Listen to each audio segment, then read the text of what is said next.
Hey, welcome to another episode of Operation Grow, Season 2. This week, the last show just before Christmas or whatever it is, it is you choose to celebrate it. Yeah, cool. So we'll just dive straight in actually for a general sort of kickback and chat this week. Let's see, who should we start with a quick update? Doctor, why not start with you, sir? How you doing? Well, thank you. Wiggle Wiggle. How's everybody out there in Chatty Land? I'm over here smoking my hash pipe, trying to stay baked. Hey, nice. Yeah, no, I think that's a good plan to have. Yourself, Sleepy, how you doing? You're raging away there, I saw for a brief moment. Great. I'm doing great. Just pre-gaming. Looking forward to this all week. Love to talk about my plants. They're doing great. Nice. Yeah. I hope everybody's doing great out in the chat and also here with all my homies on the panel. Yeah, all good here, that's for sure. And taking it further south, meneer, Delta 9. Hoe gaan het, meneer? Aware, Mesa. I hope y'all can hear me good this time. No mic problems this time around. Sorry I missed a few shows, but all is good, all is well. The waters are calm. We are getting our Indica on tonight, and excited for the show. Nice. Exciting to talk some grow. Excellent. So yeah, and Lefty, how you doing, sir? Back from the dam, obviously. Settled in, all ready for Christmas.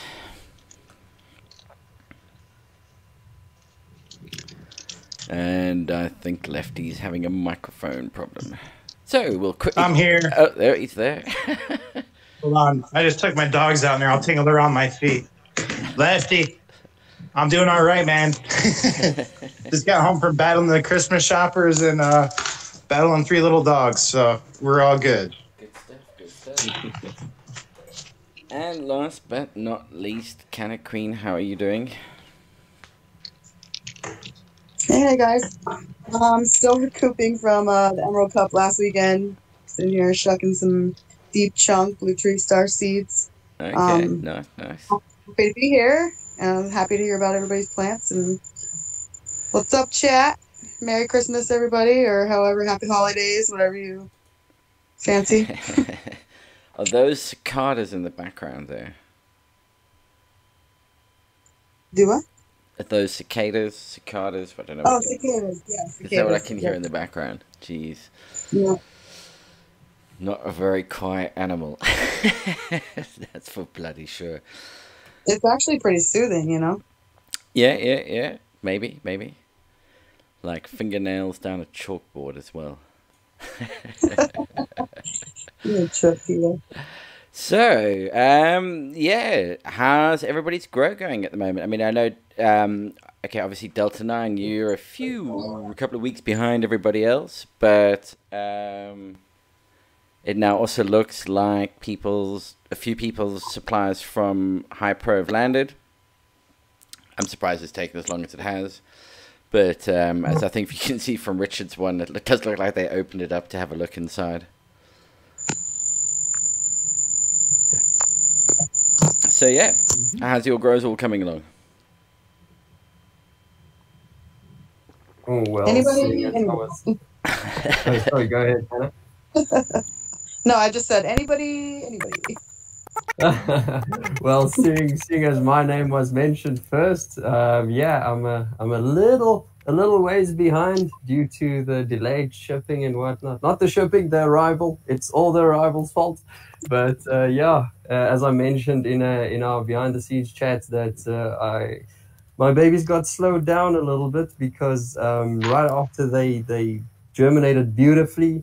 They were ready for the first watering, and I was excited, always excited for the first watering of the young ones. And Murphy's dumb law struck along with a nice weather storm, and humidity spiked severely. And with freshly watered mediums, they were not happy with with the too wet soil. So yeah, that slowed them down a little bit with a high RH. I was struggling and battling temperature and humidity left and right. But like I told you guys, I am sticking to it. I've still got all of them alive and well. A few of them are already looking a lot better. And yeah, so Swimmer took 2 of them out and put them into some fresh soil, some pots, and to see what they do. But yeah, we're on track. We're getting there, and I'm catching up to you guys. Watch out! I'm coming for y'all. I'm counting on it, Delta. I'm counting on it. But I mean, right off the bat, the genes are strong. They're hanging in there. So there is some proof already.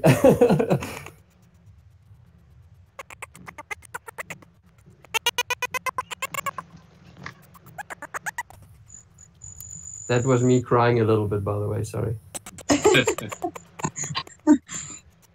I was really confused. Like, are you okay?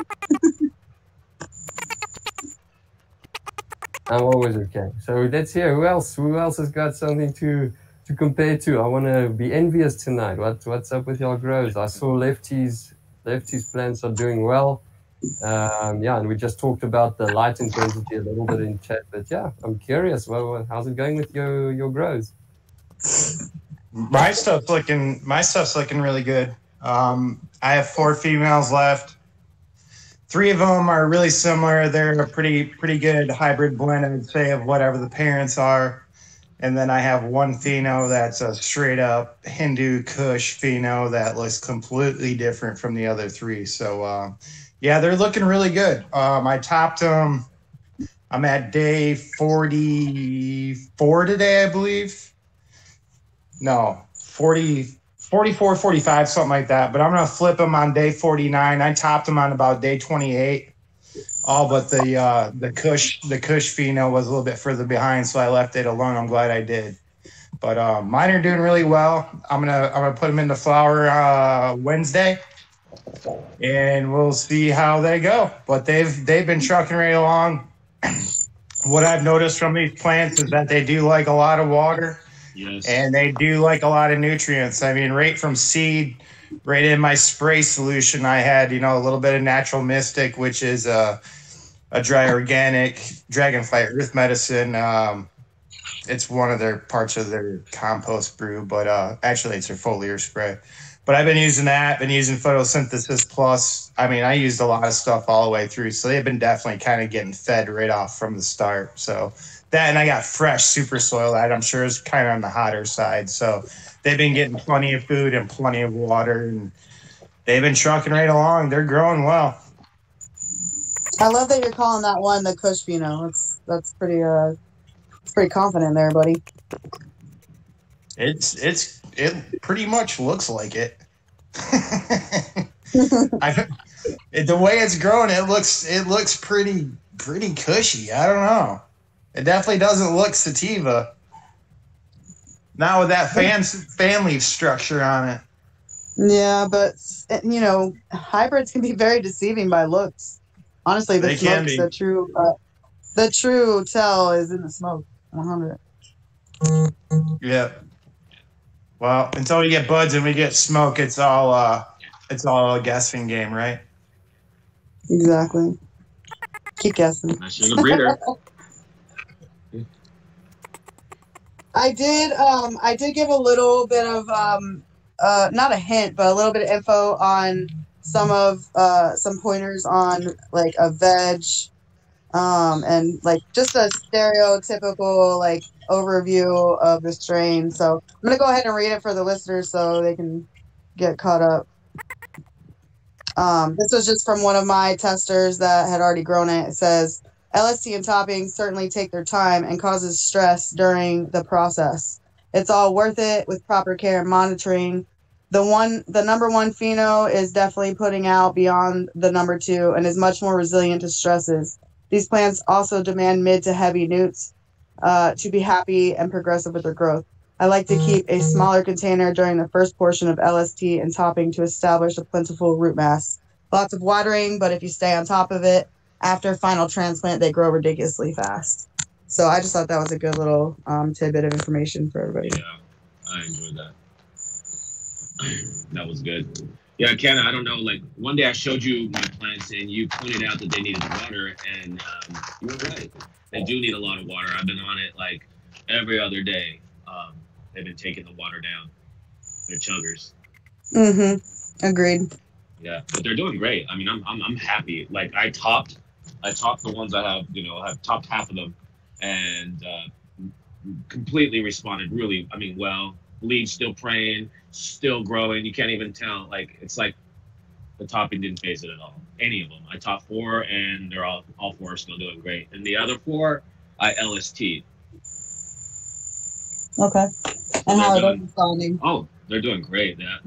Every day every day, the ones that I'm LSTing, I have to add like a new stake to pin it down some more because a new growth have come up already every day. So they're doing great. There was that. I did have a little moment. My soil is a little hot too. I've noticed that. They do love it. I have a lot of newts in my soil is very strong right now, so I'm not going to use the high pro just yet. I don't want to give it too much, but I'm really happy with what I've got going so far, and I'm looking forward to seeing what everybody else is showing. I'll have some pictures up later. Right now my lights are out, so they're sleeping. Cool. Can't wait to see them. Well, I'll definitely put them up later. I love anejo. What's that noise? Sounds like somebody talking really fast. It's Peter. Peter's squeaking. Oh, we can't hear you, Peter.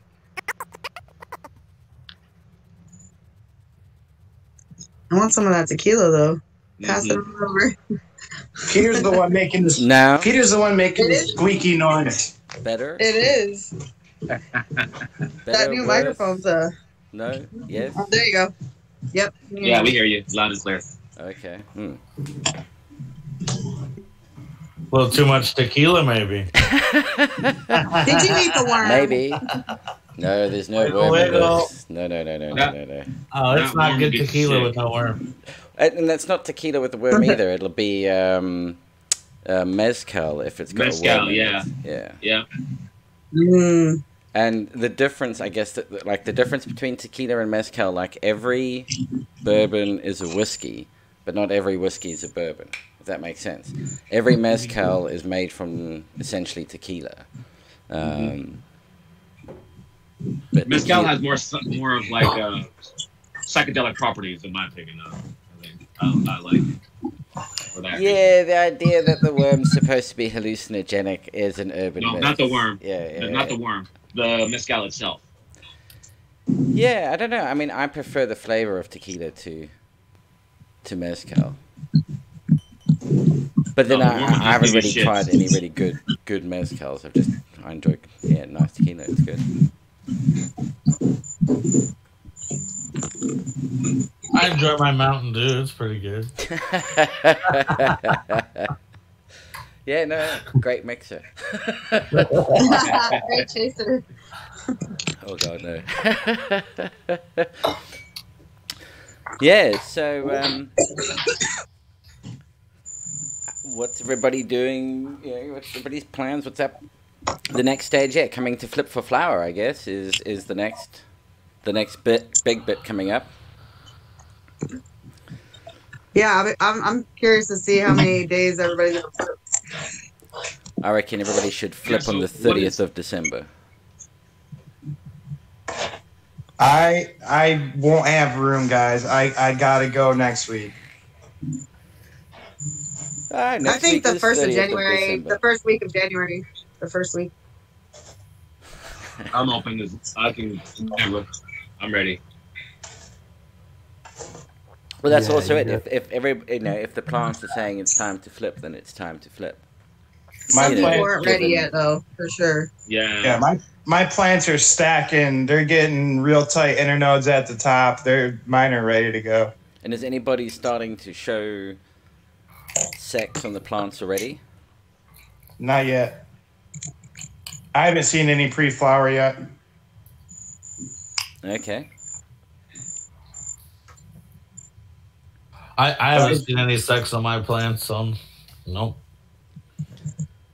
I got a sex text from Delta 9 Labs, and they told me that I had some males and Delta some Leaf. females. Yeah, Delta Leaf.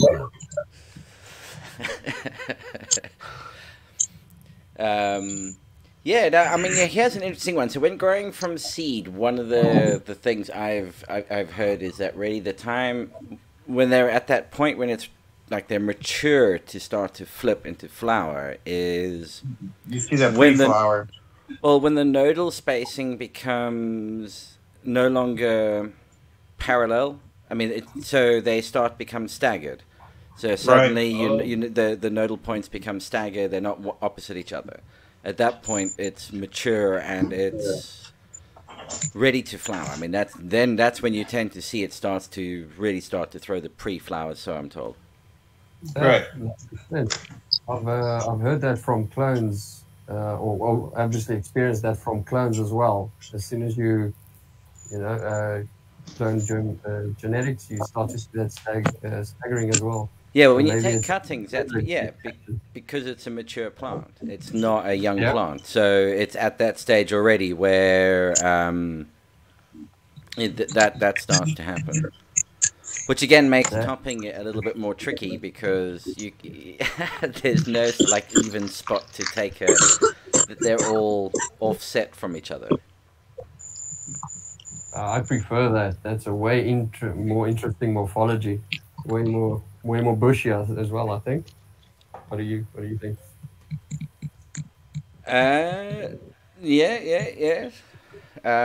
Definitely has some top buds on the top.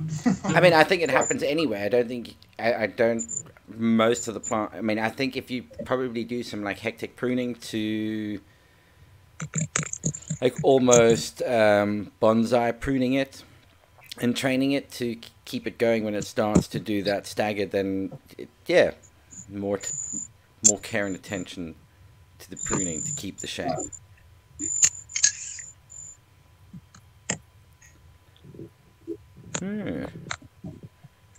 The taste of absinthe, a very heavy black licorice. Ooh, absinthe is a bit heavy. I threw up in my mouth when he said black licorice. Oh, well, with the not black licorice. What's it like? Yeah, It's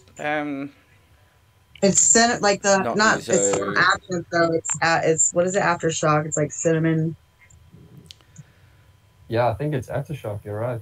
Aftershock has the Aftershock has the green one or the blue one and the red one. I think it's blue. Aftershock was red. That was the cinnamon. Yeah, But but it- it has another. The other one's another- called Avalanche. The They- blue one's There you called go. Avalanche. Oh, That's it. Aftershock comes in a whole range of flavors. Yeah, the South African bars are full of that kind of crap, multicolored, different flavors. potency. Oh, Yeah. what was I'm trying to? Why can't I think of it now? Zambuca? Sambuca, that's the one. Zambuca is the black licorice. Yeah. That's That's, a that's the Italian drink. Yeah, I know. I get Yeah. that at my green- family. Yeah. Flaming Sambuca is That's, where you light it and then drink it. That stuff will put you out quick, buddy. Make You blow it forget out your- first before you drink it, just so you know. No, you don't. That's the whole trick, is not blowing it out before you drink it. Well, No, you really don't. whatever. No, so the art of drinking the flaming Sambuca is don't leave it burning for too long, because then the rim of the glass gets really fucking hot. So Exactly. as soon as they light it, when you drink it, you tilt your head back and pour it in. Don't open your mouth and pour the drink in. You have to like tilt back with it, and then just close your mouth, and the flame goes out, and you swallow it. Yeah, unless you're clumsy like me and you spill it while you're trying to pour it and your whole body catches on fire. Well, yeah. I mean, part of the it's a really nasty thing to do to someone, but I mean, something you do it first is you light it, put your hand over it, and it'll suck onto your hand, and you can shake the shot glass, and it stays stuck to the palm of your hand, and then you can break it off and have the shot. And then you do it for the other person, but you keep talking for a little while. And that, as I said, the rim of the glass gets really fucking hot. Hey? And when they put their hand over it, it sucks on, so they can't pull it off straight away. And they wind up with this sort of circular blister on the palm of their hand. Yeah, slightly swinish thing to do. But great fun when you're drunk. Yeah, it's like I remember that, Peter. Beware. I guess he's gonna bring you a bottle of Zambuca and give you a shot. Any flaming shots from Peter, I'll make sure I let him sit for a bit. Or don't let them sit. Let that shit cool off. Yeah, so anybody growing in... No, nobody's growing in like pure cocoa, are they? Everyone's growing in a soil mix. Yeah, I wanted to do an episode where everybody shared their recipes for their soil mixes. Yeah. Oh, shit. And then also, how's everybody's environmental data doing? Anybody wanting to share their stats for the last for the last bit of growing? Now that we're coming up to the point where we're going to flip into flower, so this is where things start to change a little bit. Humidity can start to be brought down just a touch, not too much, but started to bring it down just a hint. I've been riding my humidity a little bit lower. I didn't really like it where the minder, well, the VPD was saying was like my happy zone for veg. I didn't quite like that humidity that high, so I dropped my humidity to around about 50%. And my temperature's been holding pretty steady at about 78 to 80 degrees. So my VPD's been anywhere from about 14 to about 15 and a half has kind of been where I've been riding for about the last 3 weeks. And my plants seem pretty happy there. And then when I transition into flower, I'm not gonna be supplementing any humidity into my flower tent. I like it the way it is, and it's about 38% humidity in there right now. So it's gonna be quite a big difference, and it'll be interesting to see how the plants take it because I've never put a humidifier in my veg area before. So it'll be different to see how they respond. Yeah. No, it'll be interesting. I mean, Yeah, the VPD thing there, that's, again, it's a guidance thing. It's more around, it's got quite a broad spectrum on, bearing in mind the humidity is really closely tied into the temperature. That's the real, I mean, that's the key thing in that whole equation. It's not, 75% humidity, great, but that means the temperature's got to be quite high for it to be at 75% humidity. The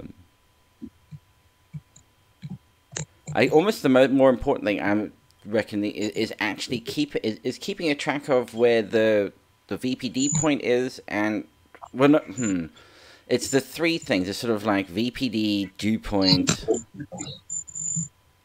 and then I guess humidity, temperature. Humidity you can ramp up and down a little bit quicker than you can do temperature, I guess. And really tracking that dew point temperature to make sure that you don't suddenly stumble across that. Yeah. What's been really interesting is like the first.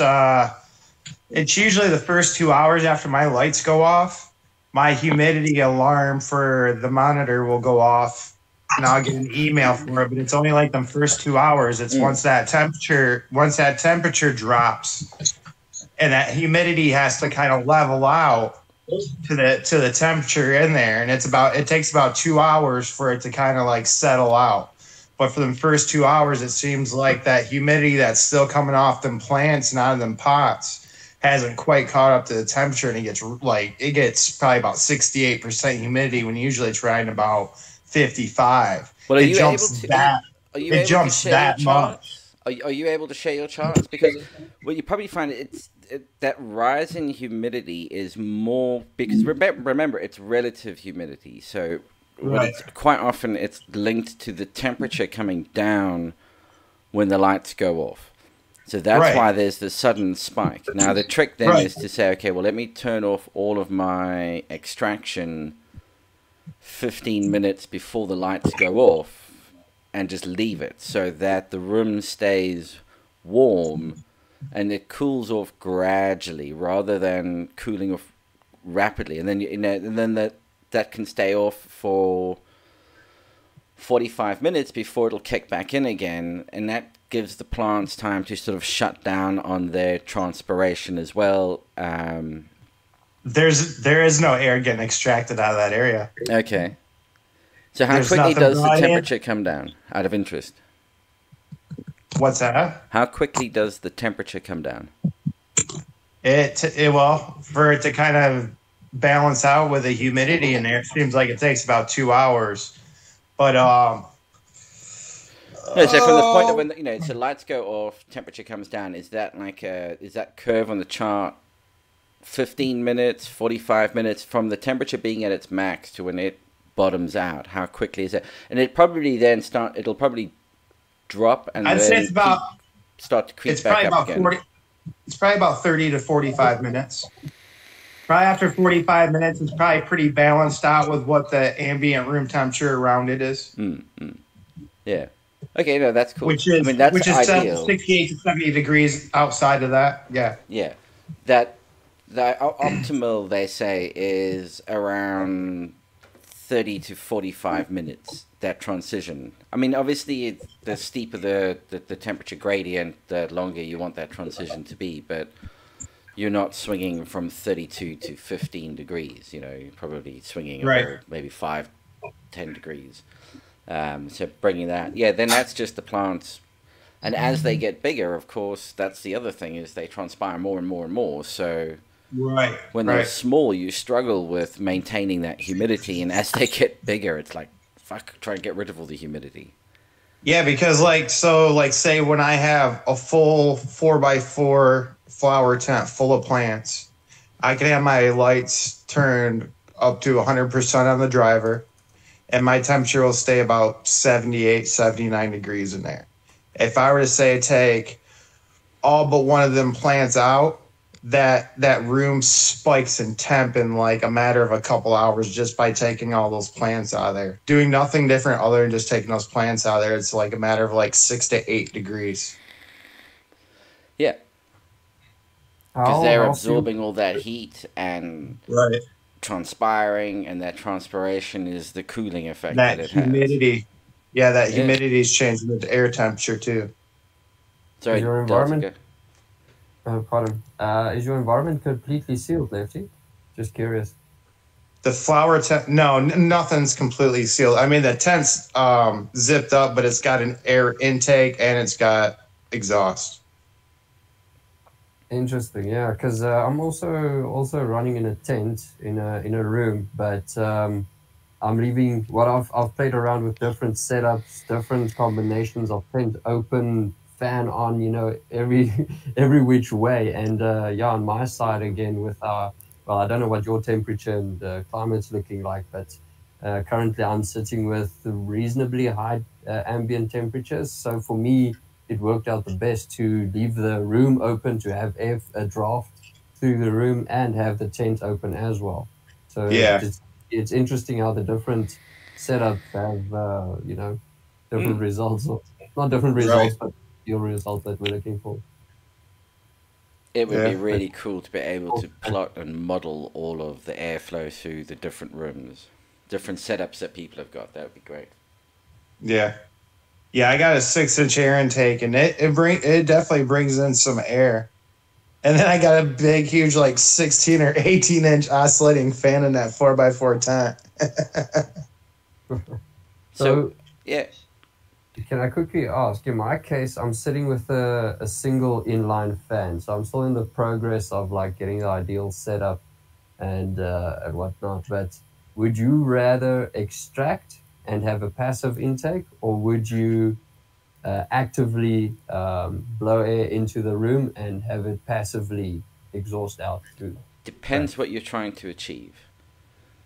In terms of, okay, so in that regard, what I mean is, okay, if you have, do you want to have a negative pressure room or do you want to have a positive pressure room?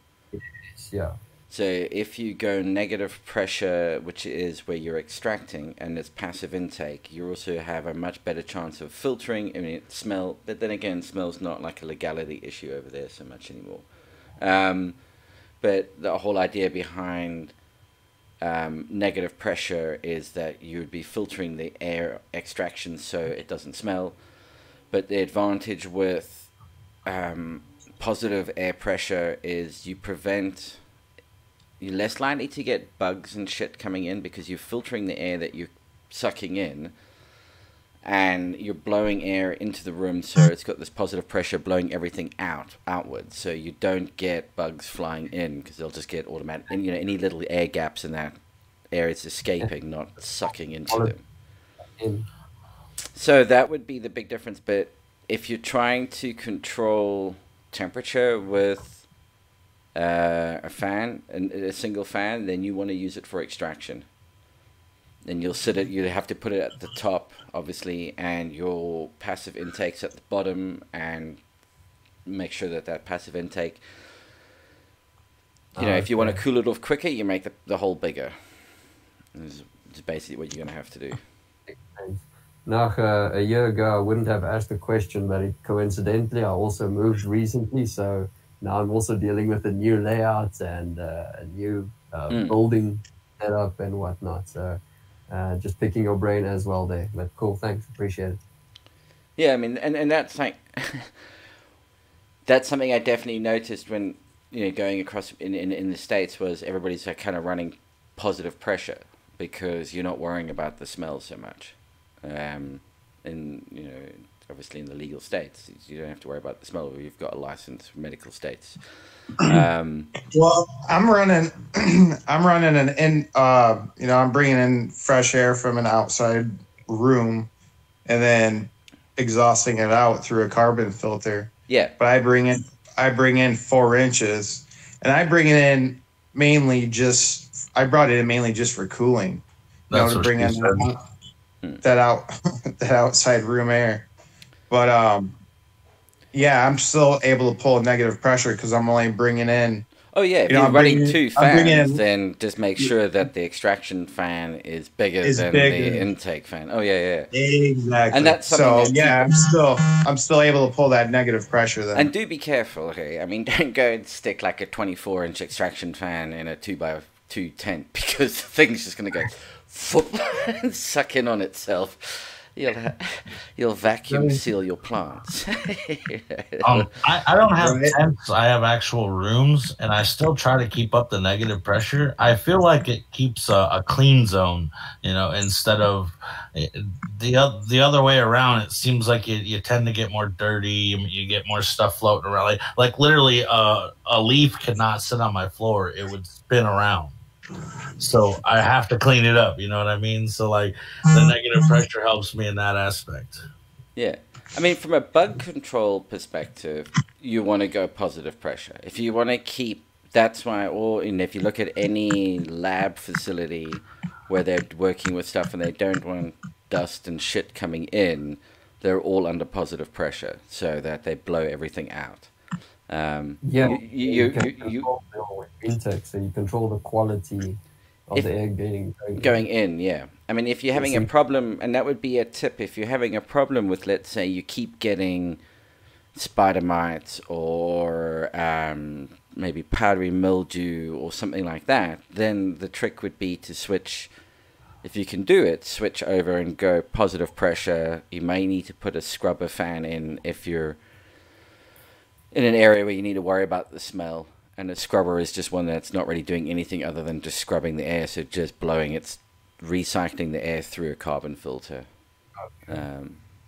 Actually, I just realized I totally hijacked Lefty's topic, but there was a point because I was thinking that maybe the outside air temperature and the inside temperature is a big difference. So as soon as the light goes off or comes on, there's a bigger change, seeing as it's not a sealed room. So the outside air influences the grow room's temperature. You have a quicker drop off or a slower drop off depending on how sealed your room is. Yeah. And and again, we all want to avoid that spike. Yeah, mine always kind of probably drops off at the same rate, depending on if it's in the flower area or the veg area, because I run higher humidity and it's a little bit higher temperature probably in the veg area than it is in the flower area. But I mean, it's all indoors in a conditioned area, so I mean everything's always about 68, 70 degrees. So there isn't going to be that big of a swing really from one day to the next. It's just kind of crazy how there is such a swing in temperature when you remove all those plants and you remove that humidity out of there. That was more the point I was making. But yeah, like you're talking about, if you're definitely growing in a space that's not conditioned and you're always dealing with fluctuating outdoor temperature and humidity, and you're trying to bring that air into a conditioned area, yeah, it's definitely a handful to try and deal with.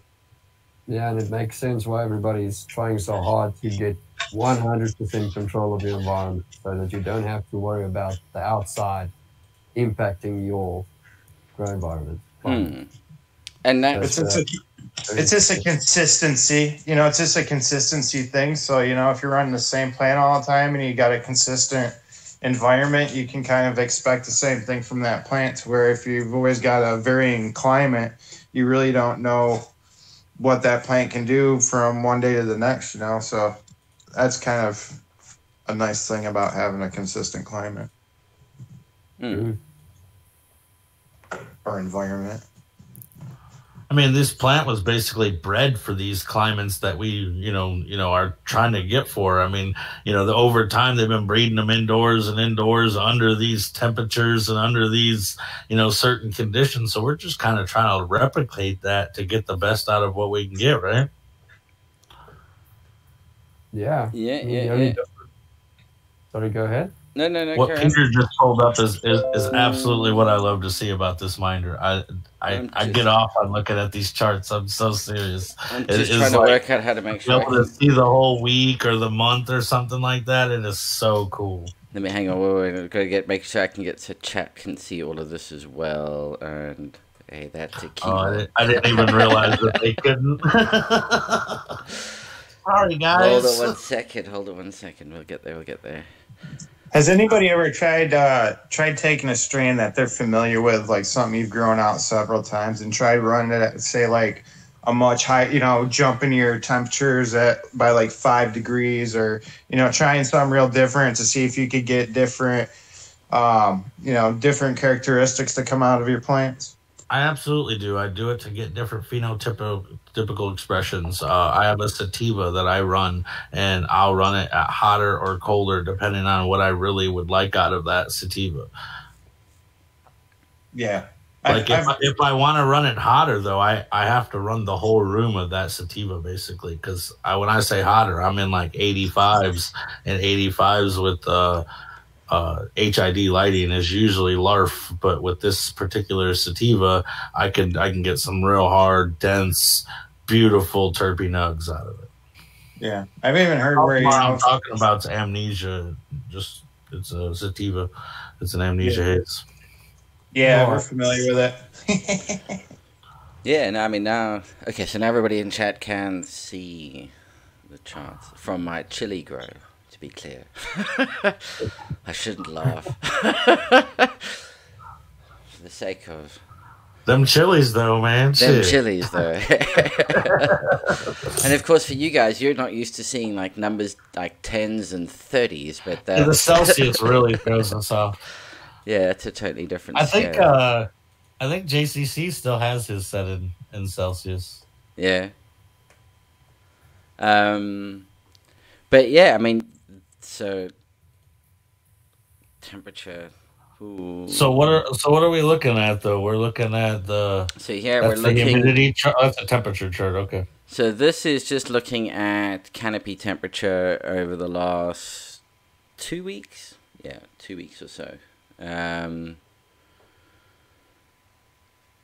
That's while I was doing some work in there and put the sensor up in the lights. It's like, okay, that's somewhat warmer than we would normally expect to see. And you want to explain to us what the colored lines are? I mean, obviously this is for the chat, yeah. Well, so the colored lines here, and this point, this here we're just looking at ambient temperature. It's in Celsius in case anybody's looking at this going, holy crap, that's really cold. No. Chili's like the cold weather. Yeah, it's in the name, chili.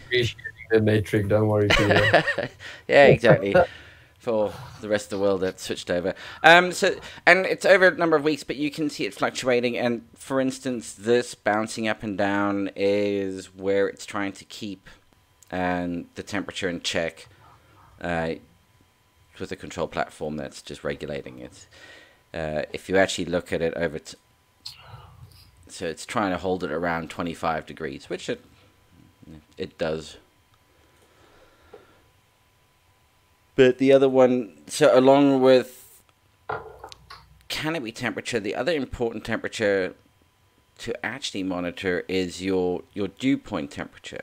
And dew point is important because if your temperature crosses the dew point mark, it means that condensation is likely to form. And that's when you start to run higher risk of molds, etc. And that's why it's actually quite important to track the temperature at sort of ground level, or what's your medium temperature, the pots and that, because you could get condensation forming on the pots and creating molds, etc. And here you can see in some cases it definitely got close to, not quite, but pretty close.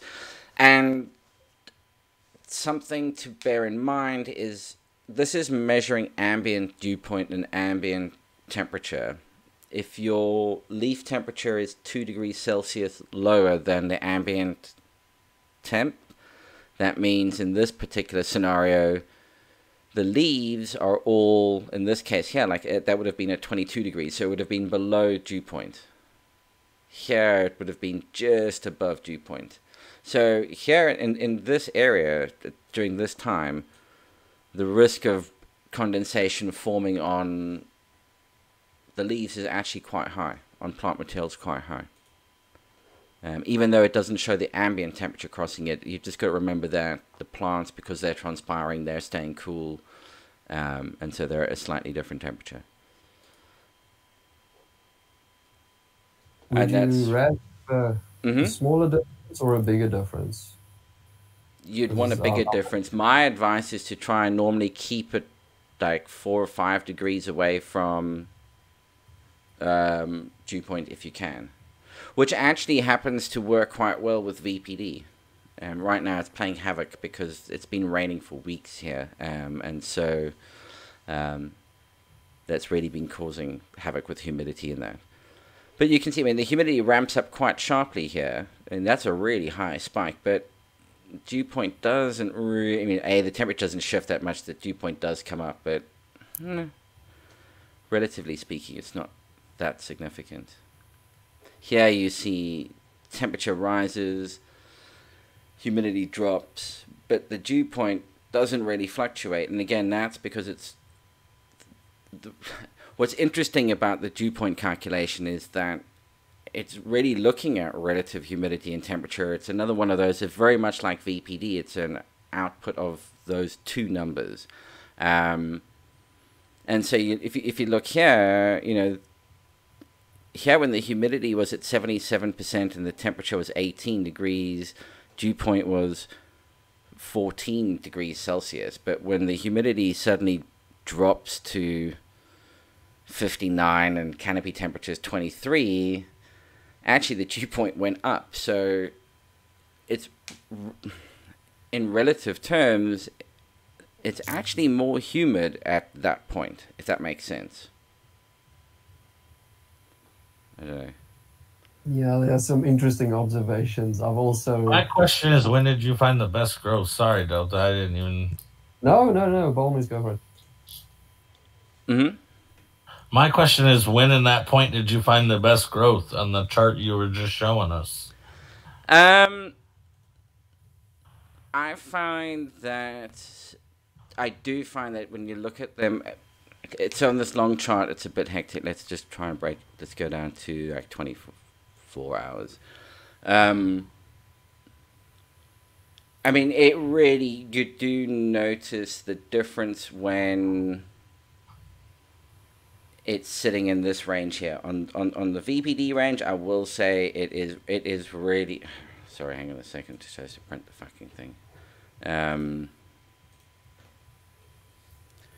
When it's sitting in this band, I'm drawing on the screen with my hands, like everybody can see. Between 8 and 12. If you keep it between 8 and 12 throughout the entire cycle, you will not go wrong.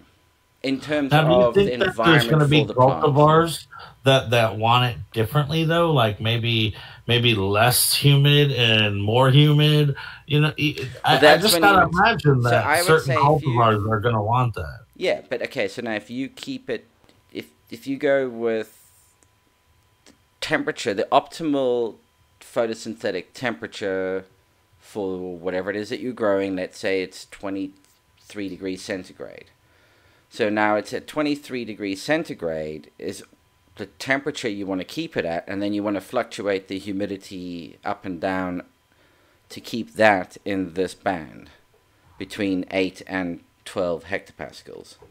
I gotcha. Okay, now that makes a little more sense. Okay, it kind of makes sense how they draw the VPD number now. Okay. Yeah, so VPD is the relationship between temperature and humidity. Temperature and humidity. It's a correlation between those. Let's try and find a good. This one works pretty well. I'm sure. Sorry for the wild questions, but I've always wanted to know. No time like the present. We do it live around here.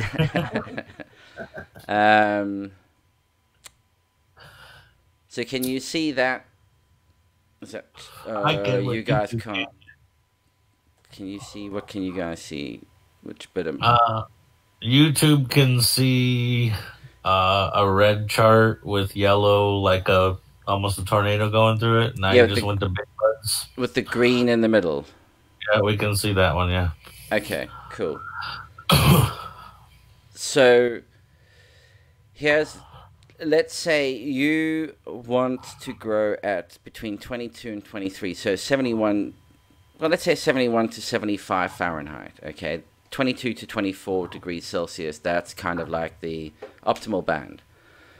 Wow, where's this chart at? I'd like to tell everybody because I like how it's got the Celsius and the Fahrenheit right there next to each other. That'll make it a lot easier for us. I'll share that in chat. There we go. And on the YouTube chat. And I'll just share it here as well quickly. So if anybody wants to, copy that chart for themselves, click the link, take a little screenshot, and come back and see us. So what you'll see here, for instance, okay, so here we're looking at 22 to 24 degrees, 71 to 75 Fahrenheit. And you'll actually see that you can, the green is where the green VPD range is sort of what you're looking for. 5.3 is really on the low end, so you want to try and keep away from the low numbers, which are coincidentally also meaning you're getting very close to dew point, because you'll see as the numbers get seriously low at 0, it's 100% humidity, which means you'll have condensation at that point. So when VPD hits 0, you get condensation, which is the same as crossing your dew point. It's exactly the same thing. But you'll see that you can run the humidity between 80 and 55. You don't really want to be going above 50. And that's if you're at the cooler end at 22 degrees centigrade or 71 Fahrenheit. You don't really want to go below 55% humidity. And when you go up to 24, suddenly, 60% humidity is the lowest you want to be at. If you want to strictly keep it in the green zone, which is the optimal VPD, and 8, which runs kind of square down the middle of all of this, is, I would say you want to err on 8 to 10 in that range. This is pretty cool. I've actually only followed one guy that grew by VPD. It was Josh Steensland way back. It's a couple of years ago now, and he was doing no-till beds, and he was always talking about VPD, and I was really curious about it then, and I started to look into it, and the more I learn about it, the more intriguing it is. Like, his beds were always just like crazy growth in them. It was phenomenal. I actually interviewed him, just to interject for a second, and he had at the time, they were 5-year-old no-till beds. It was right before he started working for somebody, and he got a lot of slack, and they started, I don't know, but he's an amazing, phenomenal K&F no-till genius. Mm. It was cool to see him grow by VPD. He got amazing growth rates, and I'd love to be able to dial in like that. That's why I keep asking all these cool questions. Well, yeah, the thing about VPD, I mean, it's not a, it's like, nothing he wasn't new. worried about high humidity at the end of flower or nothing. He's like, run it. No. But bear in mind, and again, when you look at those charts, you'll see that it is very closely linked into temperature. It's not to say, run it at 75% humidity. And it's like, whoa, no, hang on. It's 75% humidity at a specific temperature. And that, again, one of those things where you see, like, when people are having problems with temperatures are rising, but they keep the humidity really low because they go, don't go above, 60% humidity. Like, no. If the temperatures are getting higher and higher and higher, you have to bring the humidity up. That's the hard part. A drought, it'd be like a desert. That's the hard part, Peters, because it's like, most people run, if they're running LEDs, are running between 77 and 82 degrees, which is about where I'm at. Well, in order to really be at, say 10 on VPD, I'd have to be running 65 to 68, maybe 70% humidity in there. Well, let's have a look. At least. Otherwise, but So, wouldn't you get optimal growth then? I mean, 60's not 65 to 70. That's not scary to me at all. No. I mean, I run that in veg all day long. You know what I mean? All right, what temperature that's did the you thing say? for me, though, is I also got auto flowers in the back of that closet that I run too, and I don't want to run it that high. That will be good, though. Okay, so what temperature are you running at? Am I? Mm. I'm running between 80 and 82 usually. Sure. So, that's between 27 and 28 degrees Celsius. So that's actually really high. You're looking at, you don't want to. I don't know. I've heard of LED growers even going to 85 degrees. It seems like the LED growers really want warm. Yeah, because again, the reason for that is you're having to use ambient air temperature to heat the plants. Leaf surface. You're not using infrared to heat them. That's why you need to have a hotter room. So yeah, I mean, okay, 2 degrees cooler at leaf temperature brings you in at around 26, 25. So you're looking at, I mean, optimally, you don't want to go below 60. And you could go all the way up to 80% humidity in that environment. With good airflow and everything else that goes with it. It's not to say stagnant room at 80% humidity. No, that won't work. It needs you want to have an intake, your exhaust, and a fan just moving air around. I mean, I've seen people kill it like that. So I would love to be able to dial that in. Lefty, if you don't know who I'm talking about, his name's Joshua Steensland. You can check him out, and he's full bud rooms like that. It's really cool. I'll check it out. But I was running about 60% humidity up until about a week and a half ago, and that auto flower really started budding, and I tuned it down quite a bit. But there's a fan blowing right on it. I mean, it's getting really good airflow in there. So there's a fan right on that auto flower kicking its ass. So I'm not worried about it, but I just wanted to dial it back before it became an issue. Oh yeah, and that is the bit that sorry, go ahead. I mean, I just want to say if you're playing with those high humidity ranges, apart from just worrying about powdery mold and mildew purely for the sake of it, I recently watched a video of Harley Smith of NPK Universities. I don't know if you guys watched his stuff. He's quite knowledgeable and very underrated guy. Oldish guy, but the proper professor, kind of venting at us cannabis growers in his information. But he actually mentioned that the problem with PM actually arises as soon as you get that sudden drops in humidity and that huge drops, because that's when, obviously it's not so moist and the powdery mildew actually dries up and spreads quicker in the fact that it's drier air. So when you're playing with higher, you want to bring it down gradually or keep it in that range just to keep the mildew at that. This is the real kicker, is that the optimal conditions for cannabis are the optimal conditions for powdery mildew. And what you touch on is a really interesting thing, because there's two life cycle components to powdery mildew. And I'm probably going to butcher this, but the one part is like the vegetative growth stage, which is what you see when it's spreading out and it's attacking the plant. Well, I say attacking the plant, it is attacking the plant and eating it as it goes, and that's that fungal growth. That happens in high humidity. As soon as it gets too dry, it then forms the spores, which then burst, and high winds then pass it around. Again, if you've got wind, what they say, air movement of like 2 meters a second, kind of prevents it from settling on anything. So as long as you can maintain that over your whole canopy, that also helps reduce the potential of it forming. But the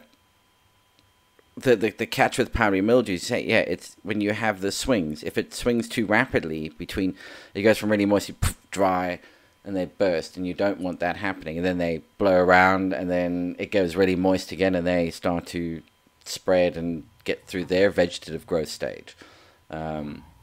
Here in Michigan, you get the cold nights and the warm days, and you'll see powdery mildew take over whole bushes, trees, all kinds of stuff. Even weed plants, obviously outside, you see it. But I've seen whole strawberry fields just covered, in a matter of overnight, just boom. And it is worth noting that, just as a heads up, that powdery mildew can be quite specific to different plants. Just because if you happen to be growing outside and you see it on one type of plant doesn't mean you're going to get it. It's not.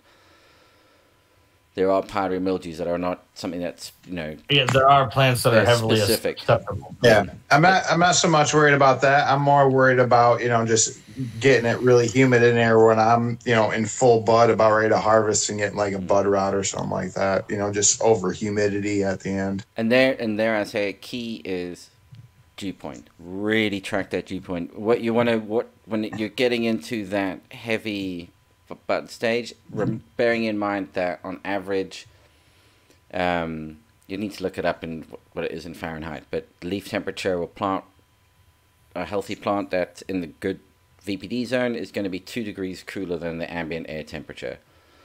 So bear that in mind when you're looking at the dew point and go, all right, I need to subtract 2 degrees from the ambient temperature I'm observing, and is that now below dew point?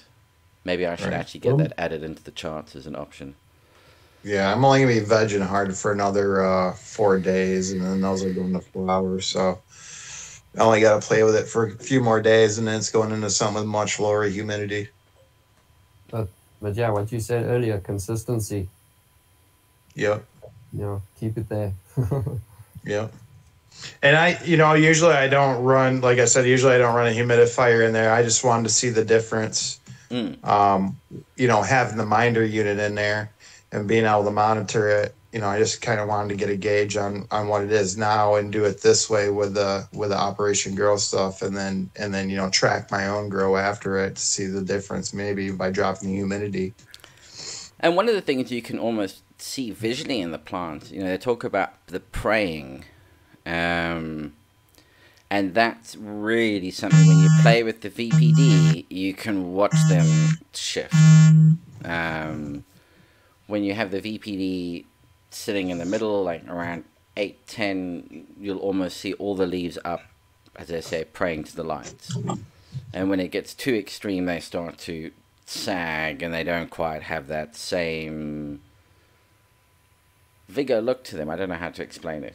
Certainly see it in the chilies. So we talked about it in the chat as well, about the whole praying thing, and I gave my opinion on why plants are doing that. I don't know if you read that and maybe you want to give your opinion.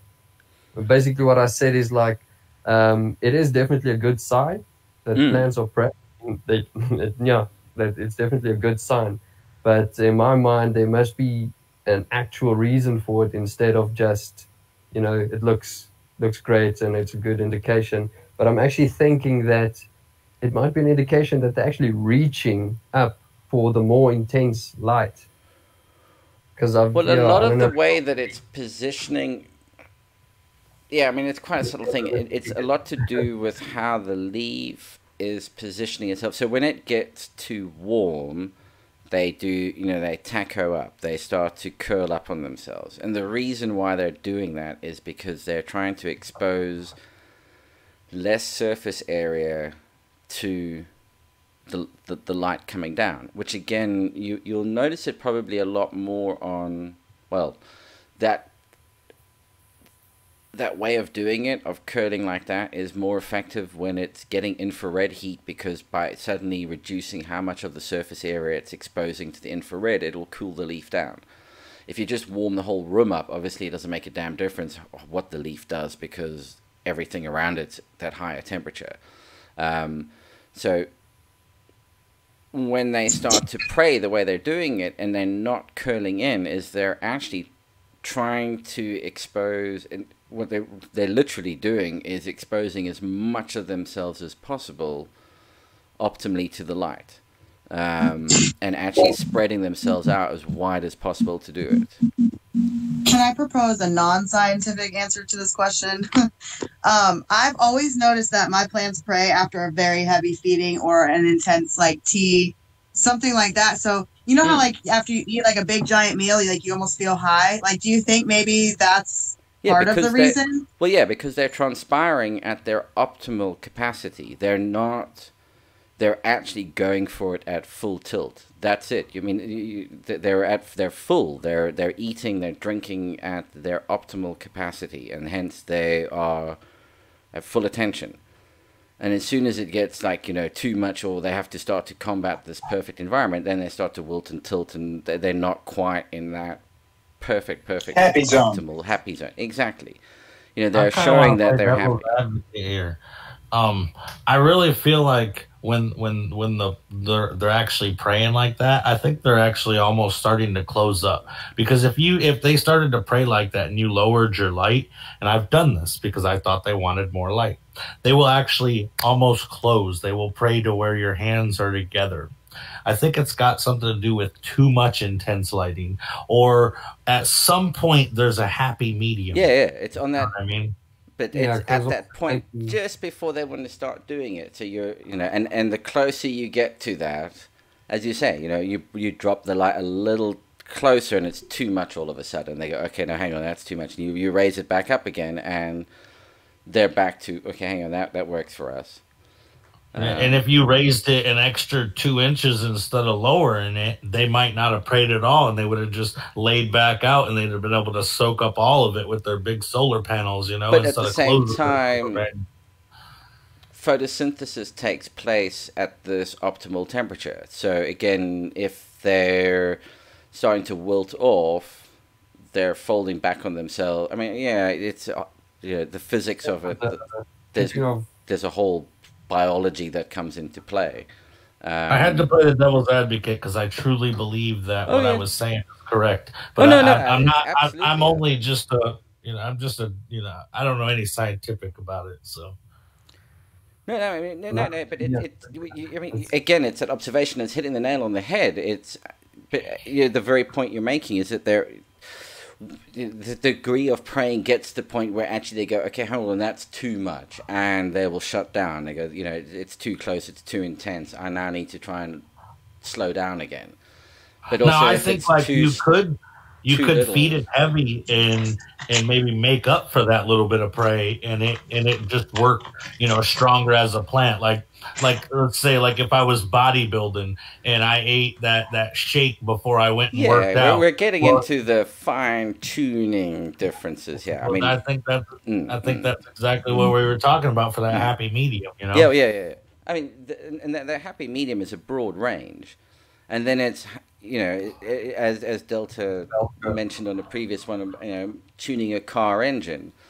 They all work really well across a broad range, and then you can start to I can dial it in where it really hums in this tight, power band where it exists. You're turn them right in. But if I go either side of that power band, it's just not there. But it's not completely gone. It's just not quite the same as if you play a sport. If you play golf or tennis or any one of those, and you hit a ball in the sweet spot, it's like effortlessly, suddenly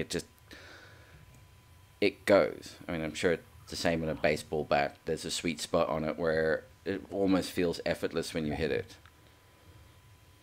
Yeah, because I was thinking of on the flip side of the coin, when they get tired again after a long day of, getting a lot of light, we see them going to sleep, and you see the leaves actually go the opposite way. So I'm just thinking maybe when they then, point upwards, it's the opposite of them going to sleep. It's them wanting more, or maybe as I can't remember who mentioned it, but just saying, hey, they're doing 100. They're already going full tilt. They don't want more. They don't want less. They're just happy. It's the Goldilocks zone. So I'm just thinking of the sleeping factor where the leaves do the exact opposite.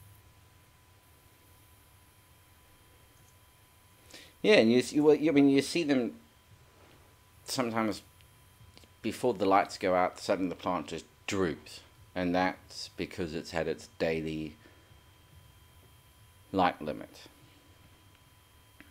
which is the other interesting one to track. I mean, I kind of look at it like this, it's like, okay, the lights come on in the morning, the plant wakes up, you look at the plant when the lights are off, the leaves are all drooped. They're all hanging down. They just, they're sleeping. Mm-hmm. So they kind of just wake up when the lights come on. They're stretching out a little bit. They're waking up a little bit. They get up. They've been up for a while. Leaves kind of start standing up. When they're finally fully awake is when you kind of see, if you haven't just watered them that day or the day before, you kind of see that almost like that praying, or they're standing right up straight. And then as the day goes on, they start to hit that daily light limit. They kind of, if you're getting enough light, they should kind of start to sag like that at the end of your light cycle. And, just the plants kind of just perk up and go back down as the day goes on. That's the way I look at it. And it's just... This is the way the plant should act every day. Unless my plants kind of sag when I water them, and the next day, they're standing back up. And if you watch any of those time-lapse videos showing plants going through that full daily cycle over and over again, you watch them all, and you see it. Whoop, they all droop just before the lights go off, and then whoop, just before the lights come on, they all start to perk up again. They know what's coming. Okay. Now, basically, just to bring it to a point, I think it does sound like it doesn't have anything to do with intensity. It's just a sign of good health. Yeah, well, daily light limit is linked to light intensity. That would be an interesting area to start to look into in terms of growing, where. Because once the plant hits its daily light limit, it's kind of pointless giving it any more light. I mean, it's not using it now. It's sort of like, okay, hang on, I've maxed out. And it would be very interesting to maybe look at some of those grows where people are just throwing more and more wattage into it, and you go, is that really? Where's the point of no return? Where the returns, you're getting no increase in the return. It caps off. Is there any point in putting a single plant under 5,000 watts? Does it make any difference to putting it under 1,000 watts? It's only going to take so much. I mean, it's the same thing as nutrients. I mean, you can just keep piling nutrients. All you're going to do is either A, kill the plant or wash it out the bottom of the pot. It's only going to take up what it can take up. Same thing with light. The plant's only going to take up so much light. It's just what type of light are you giving it?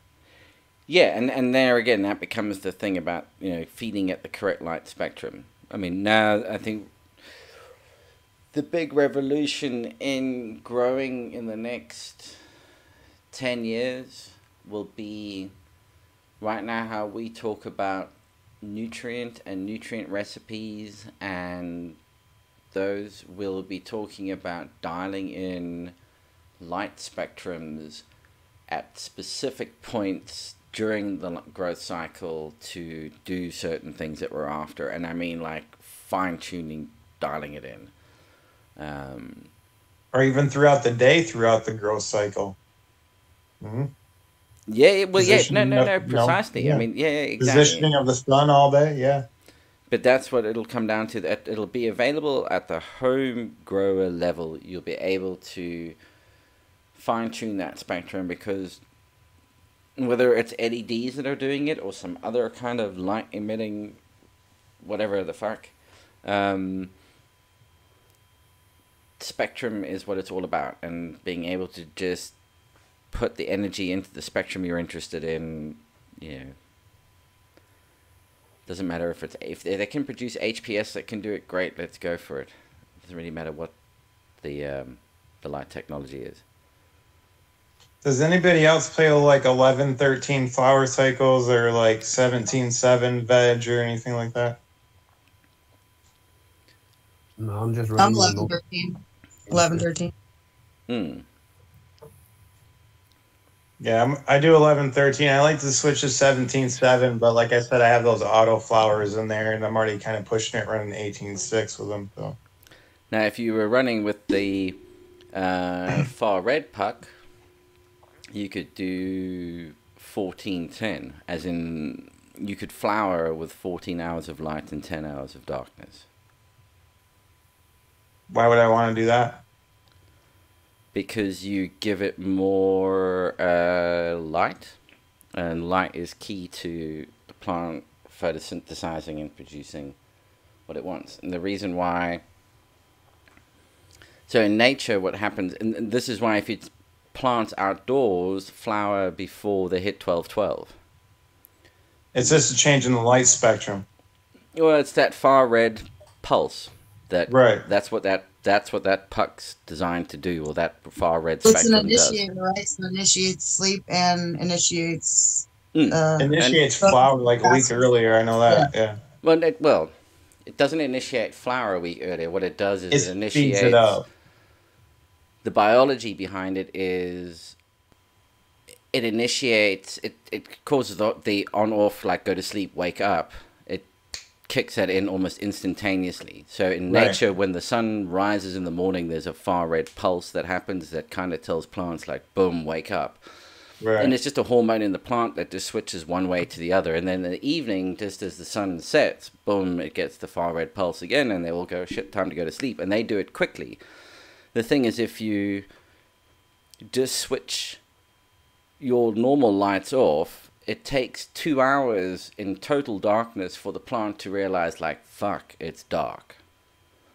And then and then it goes to sleep. So that's why you give it the 12-12. At 10 hours darkness, the plant, if it actually went to sleep with only 10 hours to go, so 14 hours light, 10 hours went to sleep, it naturally starts to flower. That to it is a short day all of a sudden. And so that's where that far puck, the far red, becomes really useful, is you can just cause them to go to sleep really quickly, and then also get them to wake up really quickly.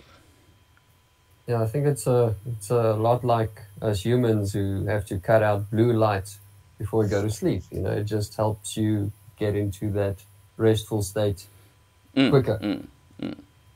But I actually remember Gromouse's words with regards to that those spectrums. He always used to say, 660 nanometers in the morning and 7030 nanometers at night.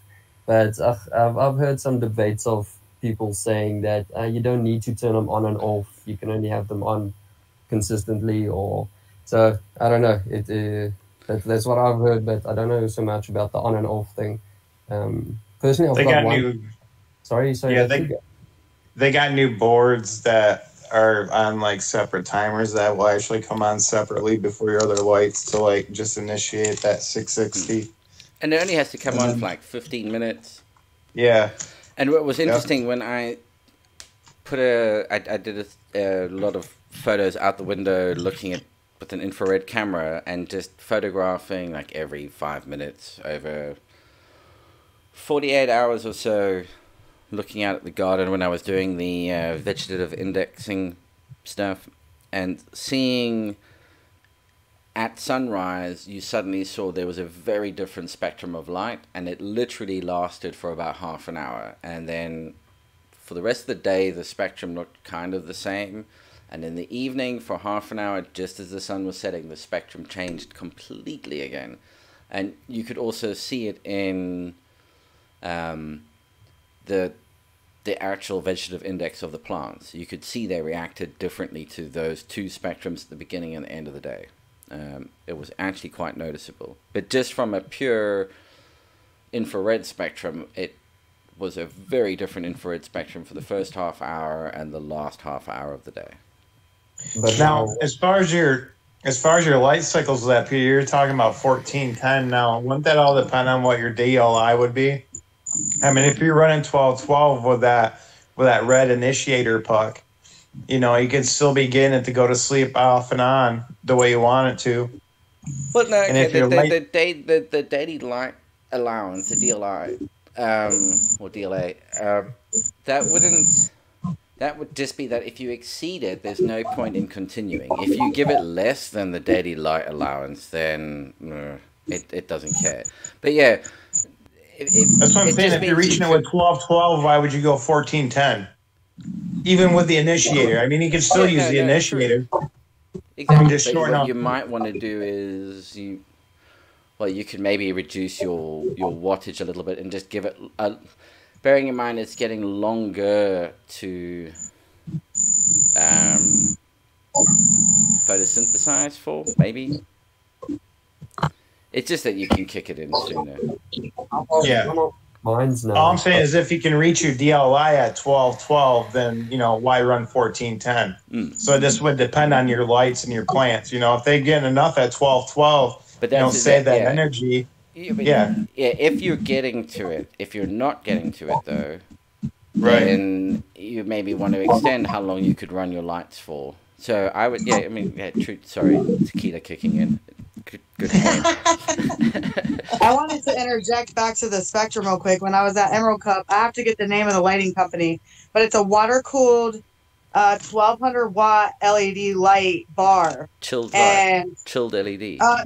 Nope, it's a new company. But anyway, he was giving the demonstration, and during the demonstration, the partner came up and showed us a picture on his phone of a reflection of the spectrum on the outside of his tent.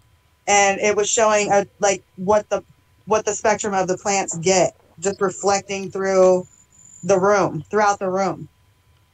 I mean, if I open my door on my chilies, and I only open it a fraction, I can see all the full rainbow of light spectrums that are being exposed. Yeah, exactly. I thought it was pretty neat to see, you know, that you can actually vividly see the spectrum on a reflection.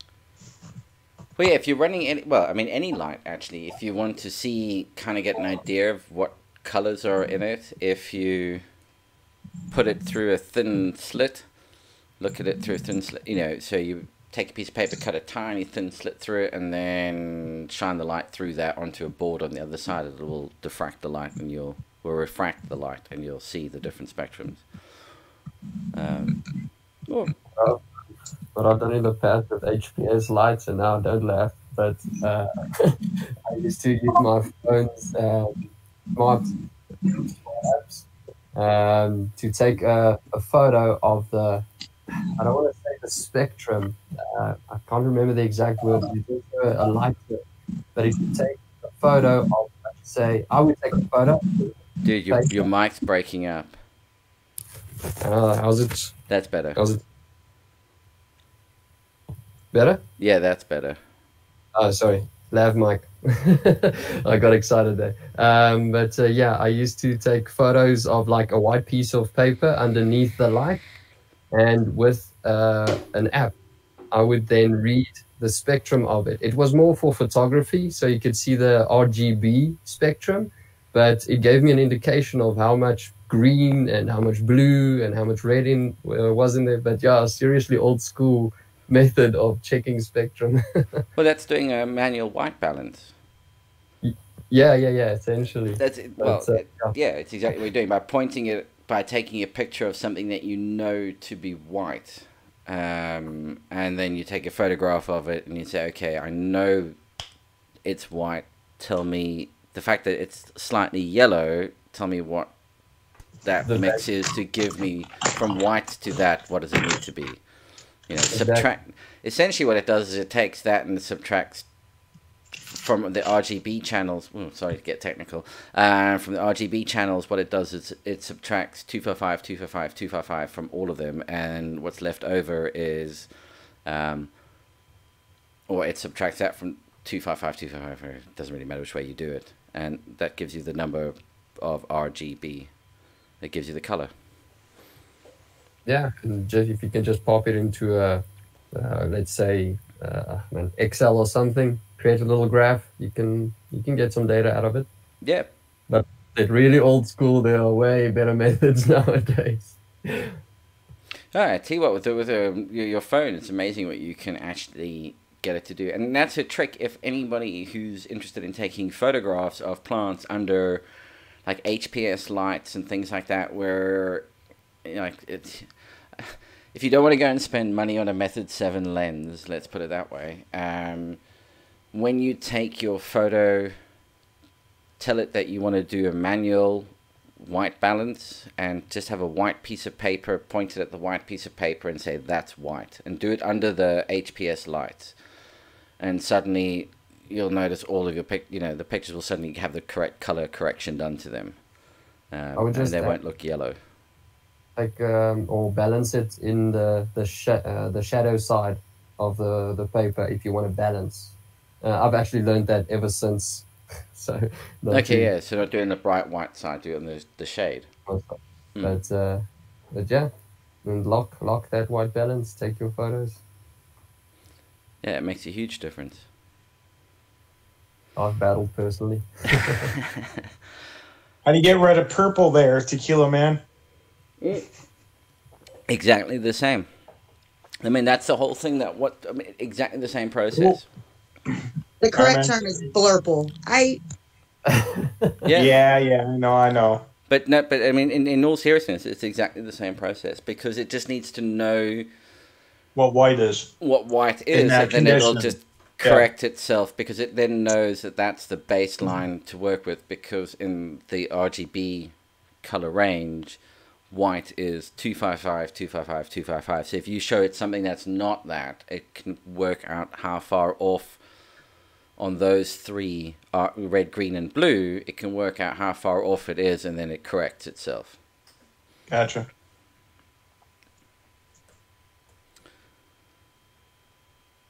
So there we go. That's a whole... But that starts to get into whole visual manipulation stuff, which gets quite interesting. Well, we've been going for nearly an hour and a half. Thanks to everybody in chat who's joined in. Hopefully it's been another interesting one. Next show will be next Saturday, which is the weekend before last one of the year. Woohoo! So hopefully everybody will be around for that. Let's see if we can rope some more people in. Party time! Party time!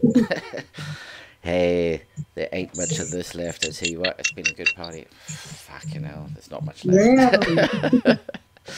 Put it there and that shit. It's good. I could have easily gone another way.